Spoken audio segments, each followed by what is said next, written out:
everybody, welcome back to Edgington, the city on the edge, here in the wonderful world of Timber and Stone 1.52. Now, for those of you who are just playing in the background, it's worth pointing out that my facecam has been turned into grayscale and there is a no microphone image over it. And that is because, for whatever reason, when I started recording this, my webcam software decided that it would not in fact record the Rode Podcaster mic that you are now hearing with all of my lovely dulcet tones, but it would instead record the system audio that was entirely just this video game. So, yeah, instead I get to have the wonderful job of watching myself play a video game for about 20 odd minutes and talking to you about things that are hopefully the same things I was discussing whilst I was playing this game, and also, ideally, commenting on what is going on within the video itself. So here I am gesticulating towards a storage room, presumably to note that we have almost completed the row of food barrels, because we are now at over 1,000 food. I would say that the odds of us getting a new, settler were fairly high this episode, except I also record the next episode, so either way I actually know. But suffice it to say, it's a fairly quiet morning, and the main, topic of this particular video was getting the copper out to make more food barrels, to fill up that line so we could then start making more bronze, to get a bunch of other stuff, as well as some iron, to get some lights up, because I put down some lights near the edges of the map where the roads are, so I have a better idea of where people are patrolling to and from. And by people, I of course mean Penguin. But the main topic of conversation, just whilst I was playing this particular segment, ironically enough, is the sound of my peripherals, like how noisy my keyboard and mouse tend to be, which is a slight pity actually, because I rebound my keys as I'm demonstrating right here that there is now no longer any noise when I'm changing the surface level, because I rebound that to my mouse wheel. But yeah, compared to a lot of other YouTubers, I actually have a fairly loud keyboard. And Margaret, what are you doing there? There is a skeleton. No, bad. What are you even doing out here? Right, yes, I think I must have marked a few trees to be removed that were, in the way of our road. Ew. I need to remember things like this a lot more. Ew. I usually record these, episodes in two episode batches, so there's then usually a large period of time between the night and me recording the dawn, so, yeah. But yeah, my keyboard is not manufactured anymore, but it's a Cyborg V7, I believe it is, and it looks honestly like it fell off of the Battlestar Galactica, which is honestly, I think, one of my favourite points about it. But, oh, here comes Penguin to slay some skellies. Penguin is doing a pretty dang good job on patrol, it has to be said. Yeah, and then my keyboard, I honestly don't even remember what my keyboard is, I just know that it has many buttons and I like it, but one or two of these buttons are quite loud. And combined, they sort of make for an entertainingly loud soundscape that is me doing things in video games and such. And to be honest, I could very easily get a non-mechanical keyboard, a quieter mouse. I even have, my old mouse 9, which is wireless and has a bit of a dodgy signal connector, but is a lot quieter than my current mouse that's wired. But I kind of like just having that tactile audio feedback that I've pushed a button. So if, I'm going through footage, I notice that something went wrong, I can narrow down specifically if I actually pushed the button that does the thing that makes the stuff happen. And this is particularly handy in games that have sluggish responses to player input. So the example that I gave in the course of this episode was, in fact, Oddworld, New and Tasty, which I have also played on my channel. And Abe is meant to be sluggish, he's meant to be slow, and nothing better says this than the number of times he dies, because my key inputs aren't quite on point, because he has a lead-up time where he then actually does the thing I've tried to tell him to do. And, there aren't many games where that kind of, delay comes to be like a pivotal point of gameplay, but when you're playing a character who's meant to be a disposable everyman like Abe, that's like a big issue. And it also helps you to know like how a game is performing that I'm playing, and it also tells me like how much off point my actual like reactions are, that kind of thing. I think it's a great little diagnostic tool, I guess is the way to put it. But there's the story of Spumwack, I believe it was. I think Spumwack was like on the old Hermitcraft, the previous generation of Hermitcraft. And he had a thing for his recording when he was making videos that his keyboard and mouse were also a little bit loud. And he had the funniest thing for me, which was he had a noise suppression system that he occasionally forgot to implement right before he started recording. So at the start of recording, he just like grabs a t-shirt and just drapes it over his keyboard so he can actually like dull the sounds from it.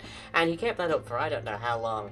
But that is just like the weirdest compromise. And oh yeah, go Penguin. Jeez. Can't be stopped. You cannot stop the glaive-wielding penguin. Jeez. Tunk. There we go. But yeah, he kept that up for a while, and just like, that is the weirdest compromise to the problem that I have on a regular kind of basis here. And yeah, I guess it's maybe a mark of my like video quality to some degree that you can hear my key presses. It adds a bit of disconnection between me, my commentary that is, and the actual game. But yeah, I think this is me gesticulating. Like that's one of the main reasons I don't just drape my t-shirt over things, is because I talk with my hands on facecam a lot, so I would have to sneak my hands back under the keyboards, which could arguably be even louder. But yeah, I guess it could be argued that it's a disconnect between my actual commentary and the game, but yeah, I'm just wavy hands man right there. Wow. Yeah, I don't know where I get that from, but it's just sort of a thing. For someone who is a terrible public speaker, you'd think I wouldn't gesticulate like that so much. Especially since I'm doing like video game commentary where facecam is usually not exactly a common occurrence. But, you know, that's me. Unique selling points and all that. Yeah, we've got a few more skeletons. So I think there's two more over here. By the time this like episode is done, more or less, we are mostly down to just having to deal with spiders. So there's that, which is nice. Cool. Yeah, I think we're gonna be okay. Penguin is I think a level 14 infantry at this point, and we've just gotten that training dummy up as well. So if for whatever reason they can't be out and about tackling the murderous creeps upon the highway, they can actually be training just as standard. There goes another one. Just dispose of the corpse because there's nothing worth salvaging from it.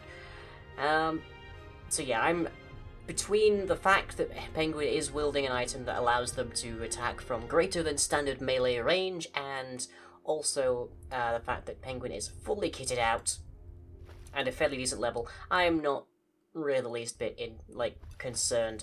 As long as Penguin doesn't get massively ganged up on, then I think they're going to be okay. Come on. Yeah, that one's even wandering away and we can still get it. Wolves can't manage that. Goblins can't manage that, but we can manage it. No problem. And goodbye to 2 more skeletons. 3 in total. That's probably even left on your walk. Of course, the ideal is to have 2 or 3 people patrolling in shifts, but we don't exactly have the manpower for that. We don't really have enough people. How are we doing down here, Bumble? Got some iron ore there that you're not really picking up. That's mostly because you're actually using a pick that is not sufficiently capable to pick up iron, because we don't have any more bronze, because we need copper to make bronze, and all of our copper is still going towards food barrels. But thankfully that situation will be relinquished soon enough, but just not quite yet. Oh, level up. Yay. There's a fair few people leveling up in the course of this episode. I don't know exactly what's happened, if we've just somehow hit some kind of critical point I'd expect people to be living up more in fishermen, honestly. But here we go. In fact, I've actually taken a few more people off of fishing duty just because we have too much food. This amount of food is going to last us at least a couple of days. That's like 8 episodes. Probably more. So, yeah. Hello.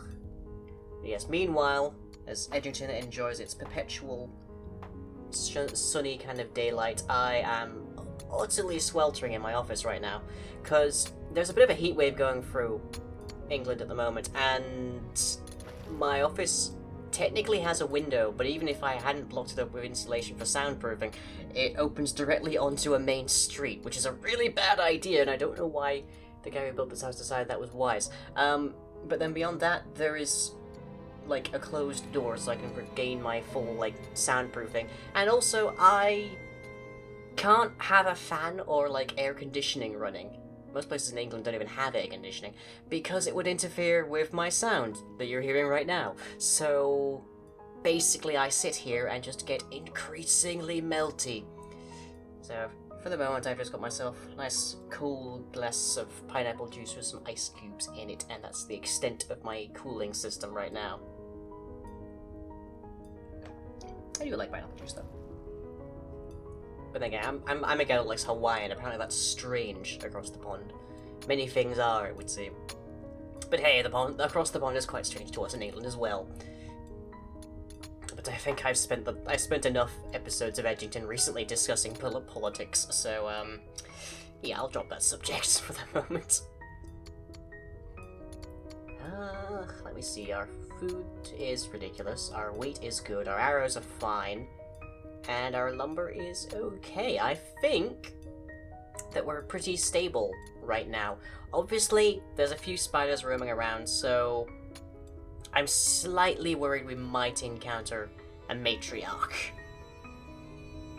But then I'm constantly slightly worried we'll encounter a matriarch, so maybe it's for nothing.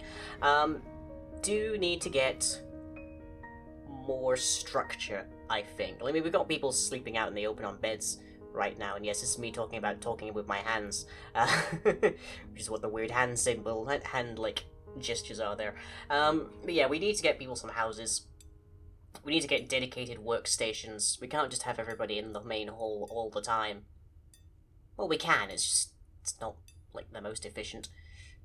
Like every single day, every single person wakes up on the boulevard and has to walk to the opposite end of the the settlement to try and get to where they work. And it's just not great. I mean, take Bumble here. Bumble and Penguin both live inside of the mining hut, I guess we could call it. Or the mining outpost, let's call it. And they go to sleep there, they wake up there, and they get immediately to work, which is much more efficient. And the more efficient your settlers' work day, the less wasted food they spend walking to and from. And there's another skelly over there. Yeah, I'm sure Penguin will deal with it. Shouldn't be a problem. Oh, another level up. Yay! Hell. You know, it gets a little hard to believe, but I managed to speak for like 22 minutes per episode with Edgington, and I am now running out of things to say at 14 here. How do I do it? How do I do it? Apparently badly, or else I wouldn't be recording this. Oh well, I'm told people do actually like to listen to my stuff in the background, so I guess doing podcast style every now and then isn't too bad. I've also been told that some people like listen to my stuff to fall asleep, which is sort of a backhanded compliment, I guess, but I understand it. They find me soothing. And Edgington, as far as my content goes at least, is where I go for soothing. Like, Edgington gets some fairly relaxed episodes, occasionally punctuated by like a double necromancer attack, but mostly fairly quiet episodes with sort of chill music going and just people getting about their day. I like Edgington. I like Temperance Stone.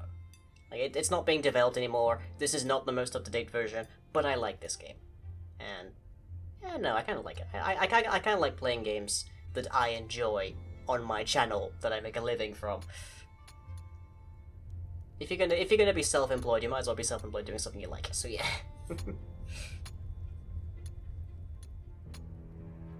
Okay, this point I think my brain might just be melting. Yeah.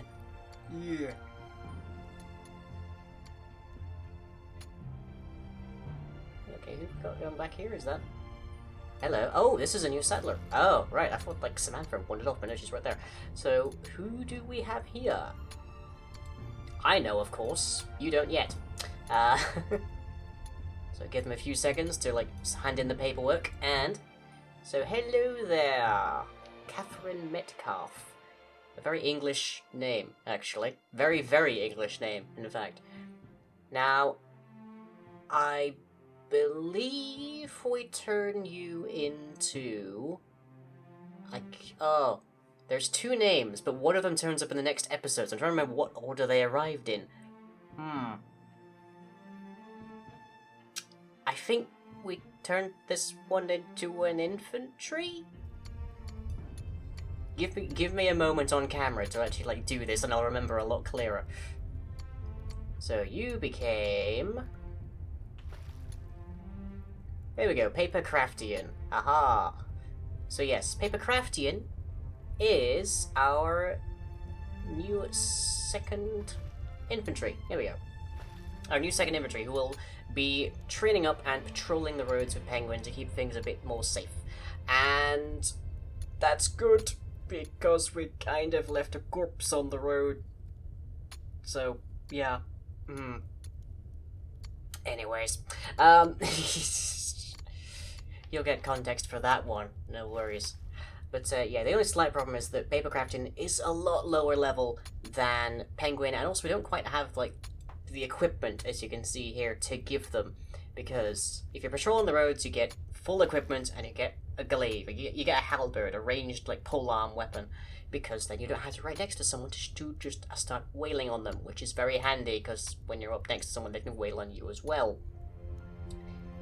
Tips about timber and stone I've no doubt said like 500 times by now, but that means that Paper will most likely be trading up on that wonderful little new training demo that we have over at the mining outpost.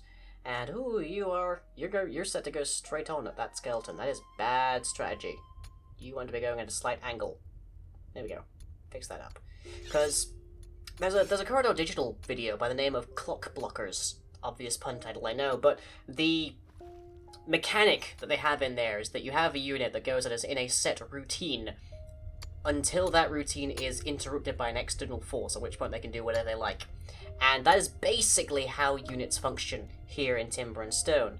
They continue their pathfinding until they either complete it or something gets in the way. And if that something happens to be you will get nommed on.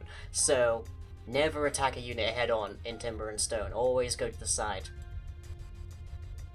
And yeah, here we have building a new glaive so that Paper can train with it. But that's going to be a while because we still need copper. But not to worry, we now have two people who can patrol and keep the roads safe through the night. And we're still waiting on the materials to actually light up the roads, but you know, that's progress. So where's Keop? Oh yes, this is me putting down another bed, because now we've got 3 people living over here. And let me see, we want to have the 2 closest to the door be the infantry beds, because that means they're also closest to the armor and weapons stores. This is efficiency, once again. And then they are the people who can quickly get to outside of the outpost and attack whatever's besieging the door, be it a wolf or something else. And that's the way we want it. We don't want the miner having to deal with stuff like that. But it shouldn't be a problem there, anyways. And oh boy, what was I talking about at this point in time? Jeez, the memory dims when you get old. Let me see. Just doing a scan, I think, for more enemies or something, or I don't know. I am not good at overdubbing my own videos, believe it or not. This is sort of a lying reacts to lying, except you can't hear lying, which, I don't know, maybe that's a niche market I can fill, but I definitely remember there was a lot of people that really enjoyed it when I used post-editing with titles to add self-commentary to my own ineptitude in an Oddworld. It's like, don't worry folks, he gets it in like 5 minutes. Oddworld was a very fun series, I enjoyed that. Frustrating as balls, but fun nonetheless. But now, the music is going a bit calmer, things are cooling down, and Edgington is sort of winding down for this episode anyways. There's some people who like play this game at constant acceleration, and I'm pretty sure there are mods that allow you to accelerate it even faster. But that's just not really why I come to Edgington, I guess. I come to watch people get about their stuff. Do their thing. Oh yes, there we are. So there's a bunch of spiders there, there's a bunch of spiders there. It's mostly clear. I think we're pretty good. We shouldn't have a problem. Mind you, one thing I can say... actually no, I think I'll save that for next episode, just leave you guessing about what it is I'm thinking of. I'll put it this way, it does involve Penguin. It does involve Penguin. And it involves damage. Lots of damage. Ooh, keep skimming on that one. The advantage of being from the future is I get to give you a bunch of spoilers. And also not to give you spoilers. That, by the way, was the sound of one of my headphone ears, like, striking the mount of my microphone. Apologies, I'll try and dull that in the recording here, because hey, I get that option as well. And oh dear. This scene I remember. Hello, friend. What were your hopes and dreams? Did you plan to have children? Did you plan to marry? Did you plan to become an estate agent? I don't know. But very soon, it won't matter at all, because Penguin will come and pretty much wreck you up. Pity that. I can get really dug into lore if I want to. Anyways, as the outro music begins playing, I have of course been future lying with guest sound appearance by Old Lying. Catch you next time.